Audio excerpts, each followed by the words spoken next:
Hey everybody, off the Mike Sports Network here. So something happened on Thursday night. The Phoenix Suns lost to the New Orleans Pelicans. If you've been paying attention to, by the way, Zion Williamson, first ever triple double. Zion Williamson, when he's on the court, is actually a pretty damn good basketball player. He just can't stay healthy or he can't stay in shape. So, but the Phoenix Suns, thought to be an NBA title contender, fair or not, lost to the New Orleans Pelicans, who are one of the worst teams in basketball. Kevin Durant, there was a video going around of him trying to, do a dribble handoff with, I think it's Mason Plumlee. I can't even keep track of the Plumlee, but he was visibly frustrated with how the offense was being run. And then a report came out today that from Chris Haynes that Mike Budenholzer, the coach of the Phoenix Suns, called Devin Booker in his office and told him to stop being vocal. And Devin Booker had some stuff to say after the loss to the Pelicans, where basically he was talking about just the opposite. I want to be vocal because I want us to get better, and us just sitting back and listening to the same coach, cliches isn't going to help us to get to where we want to go. But the Phoenix Suns are headed towards missing the entirety of the playoff format. That includes the play-in. They're heading towards outright just completely missing the top 10 in the Western Conference. Just think about that for a second. That is an embarrassment when you have Devin Booker, Kevin Durant, and Bradley Beal, and Mike Budenholzer, who's an NBA champion. This is a textbook example of what a tire fire looks like in professional sports. And this is coming from a guy who roots for the Cleveland Browns, who are just the personification of a dumpster fire in a professional sports franchise with how they're being run. But remember where the Phoenix Suns were years ago, before Devin Booker got there. This was one of the worst organizations in sports because Robert Sarver ran it. He was a cheapskate. They didn't get good players in there. Then they got Devin Booker in there. They brought Monty Williams in. Chris Paul came in via trade. They got DeAndre Ayton, who turned into a pretty decent player when he was actually able to, play physical and play to his ability. They had Mikal Bridges. They had Cam Johnson. And this team was 2 wins away from an NBA championship in 2021. And they parlayed that into, getting Kevin Durant, getting Bradley Beal, going all in to try and win a championship in the old model. Because their new owner, Matt Ishbia, thinks it's a good idea to run his professional sports franchise like a fantasy football team, without factoring in any of the ramifications of the salary cap or the ramifications of dealing draft picks for aging superstars. Because one of the biggest reasons why I think the Phoenix Suns are one of the biggest tire fires, dumpster fires, grease fires, whatever you want to talk, it's all of that lumped into one.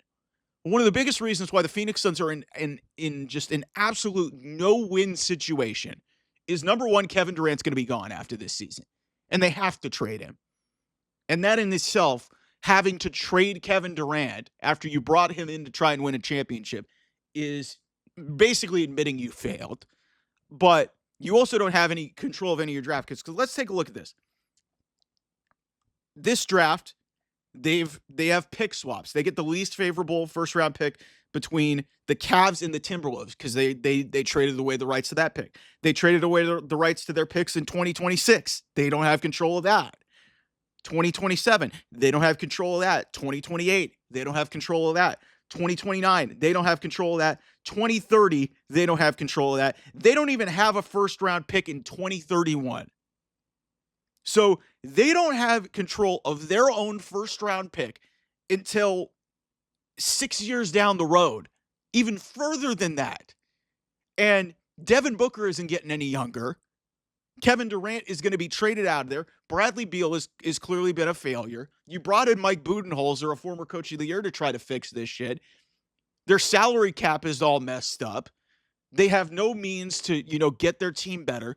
This team is heading for a full-on rebuild. And the Phoenix Suns, if you thought they were bad before this, they're going to be worse.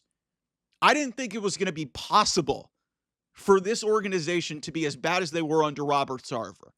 And granted, they were able to get to a couple NBA finals, one in 1993, and I don't even know if that was the Sarver ownership. But the Suns had gotten to the finals with Charles Barkley in 1993, and then obviously they got to the one in 2021 with Devin Booker, Chris Paul, DeAndre Ayton, Cam Johnson, and Mikal Bridges.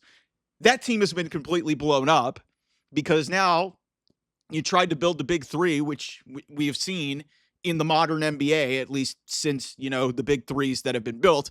You have to build through drafting and like smart trades. That's why teams like the Cleveland Cavaliers and the Boston Celtics and, the Oklahoma City Thunder are at the top of the league because they decided to start a rebuild and, have smart drafting strategies, smart trades, take advantages of desperate teams to have draft picks, utilize those to your advantage. And look at them now. Three of the most talented teams in the NBA are all young. They all drafted, they all developed, and they made big-time trades. Oklahoma City with Shai Gilgeous-Alexander, which was, a part of the Paul George trade, which we can talk about at another point. That was a disastrous move.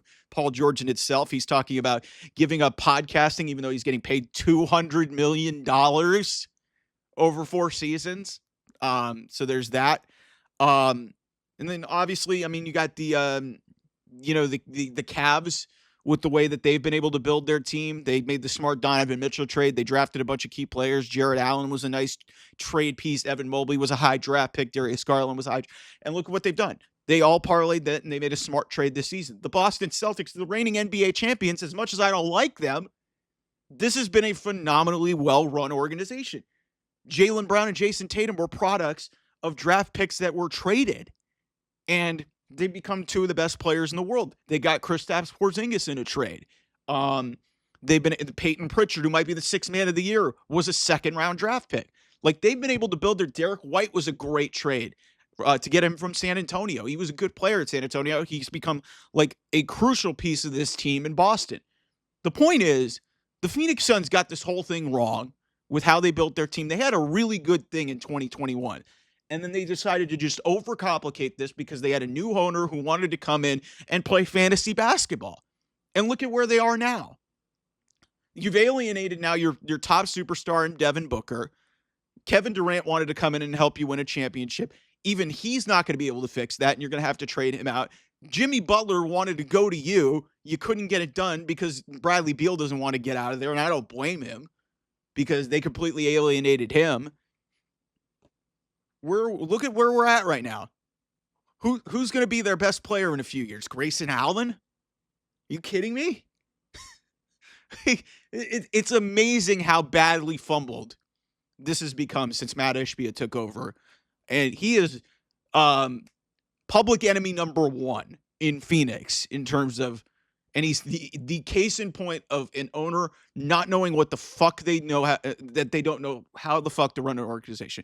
Because you guys know this from me being a Cleveland Cavs fan. When's the last time that we publicly shamed Dan Gilbert? Because he always meddled in basketball operations, and it led to some dark years in Cleveland. He has stayed the hell out of basketball operations for the longest time. And look at the Cavs now. This may be the best Cavs team that's ever existed in the history of that organization. And that includes 11 seasons of LeBron James. Phoenix, that you cannot run your team like the big 3 in Miami. You cannot do that anymore with these aprons that are put in to restrict teams from trying to build teams. Yet the Phoenix Suns decided, hey, we're going to trade for every superstar under the sun, have no draft picks in case this goes wrong, and look at where they are now. What a absolute tire fire in Phoenix, Arizona right now.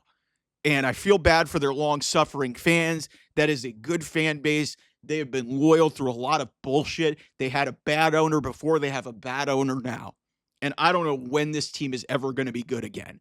Because when you lose to the New Orleans Pelicans in the year of our Lord 2025, when they're one of the worst teams in basketball, Zion Williamson's getting a triple-double when he can't even bother to stay healthy or stay in shape, and you're going to miss the play-in? You're not able to be one of the top 10 teams in the Western Conference? Are you kidding me? The Sacramento Kings traded away their superstar. They're still going to make the play-in.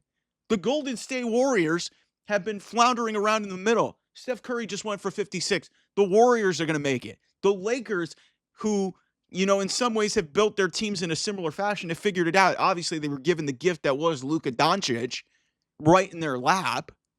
But this is embarrassing if you are a Phoenix Suns fan. It is embarrassing that this team has fallen so far in the last 3.5, 4 years to the point of they're bordering on being irrelevant again.